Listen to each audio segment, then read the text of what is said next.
Assalamualaikum warahmatullahi wabarakatuh. Jumpa lagi dengan Ibu Titi Ulinuha dalam Pendidikan Agama Islam dan Budi Pekerti kelas 7 semester genap kurikulum Merdeka. Kali ini kita membahas tentang bab 6 alam semesta sebagai tanda kekuasaan Allah. Tujuan pembelajarannya yang pertama, melalui pembelajaran tutor sebaya, peserta didik dapat membaca Al-Anbiya ayat 30 dan Al-A'raf ayat 54 sesuai kaidah ilmu tajwid, khususnya hukum bacaan gunnah. Yang kedua, melalui pelajaran praktik, peserta didik dapat menghafal Quran surat Al-Anbiya ayat 30 dan Al-A'raf ayat 54 sesuai kaidah tajwid.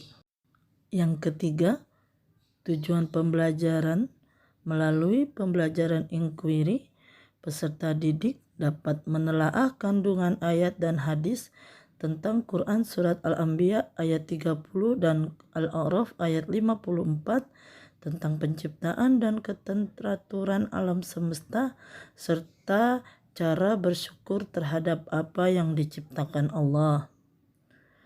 Yang keempat, tujuan pembelajaran melalui teknik diskusi, peserta didik dapat menjelaskan pesan Nabi Muhammad SAW untuk menguasai ilmu pengetahuan dan nilai-nilai yang dapat dipetik dari penciptaan dan pengaturan alam semesta.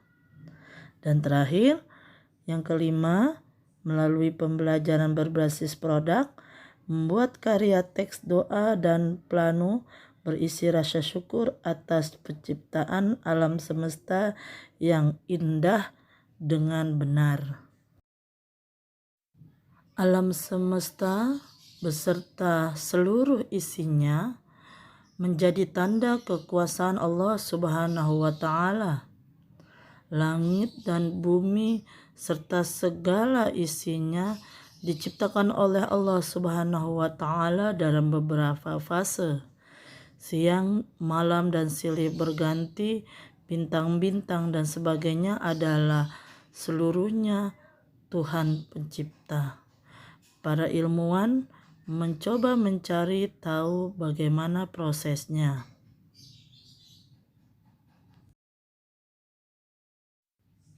Di dalam Islam telah dijelaskan beberapa ayat-ayat Al-Quran tentang alam semesta. Di antaranya yang pertama adalah Al-Quran surat Al-Anbiya ayat 30. A'udzu billahi minasyaitonir rajim. Bismillahirrahmanirrahim. Awalam yaral ladzina kafaru annas samawati wal ardu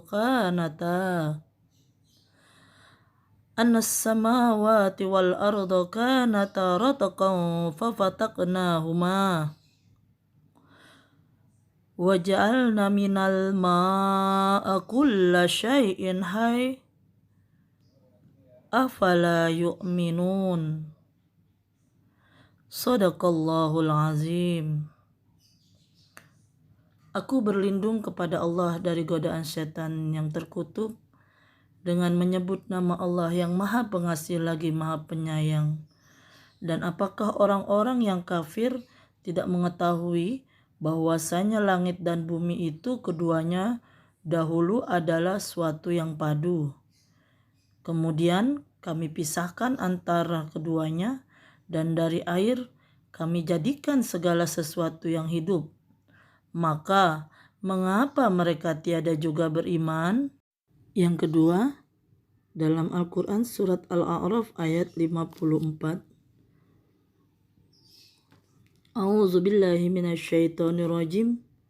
Bismillahirrahmanirrahim. Inna rabbakumullahu alladzi khalaqas samawati wal ardh Alladzi khalaqas samawati wal arda fi 6 ayyamin summa stawa 'alal 'arsy yughshil laila wan nahara yatlubuhu hafitha wasyamsa wal qamara wan nujuma musakhkharatin bi amrihi ala lahul khalq wal amr tabarakallahu rabbul alamin. Sadaqallahul azim. Yang artinya, sungguh Tuhanmu adalah Allah yang menciptakan langit dan bumi dalam 6 masa. Lalu dia bersemayam di atas ars. Dia menutupkan malam kepada siang yang mengikutinya dengan cepat. Dia ciptakan matahari, bulan, dan bintang-bintang tunduk kepada perintahnya. Ingatlah, segala penciptaan dan urusan menjadi haknya Maha Suci Allah, Tuhan seluruh alam. Quran Surat Al-A'raf ayat 54. Sadaqallahul azim. Maha benar Allah atas segala firman-Nya.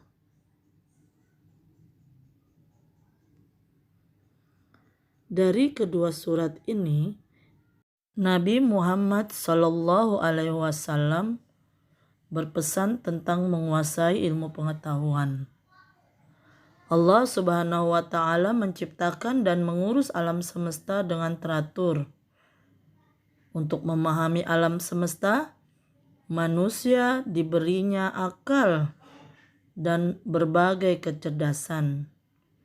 Dengan kemampuan akal, manusia mengungkap rahasia alam dan melahirkan berbagai cabang ilmu pengetahuan penting dalam menjalani kehidupan. Di sini ada 3 hadis Nabi. Yang pertama, Anas bin Malik radhiyallahu anhu, anin Nabiyyi sallallahu alaihi wasallam, talabul ilmi faridatun ala kulli muslimin. Rawahu Ibnu Majah. Dari Anas bin Malik radhiyallahu anhu, Nabi Muhammad sallallahu alaihi wasallam bersabda, menuntut ilmu itu kewajiban bagi setiap muslim. Hadis riwayat Ibnu Majah.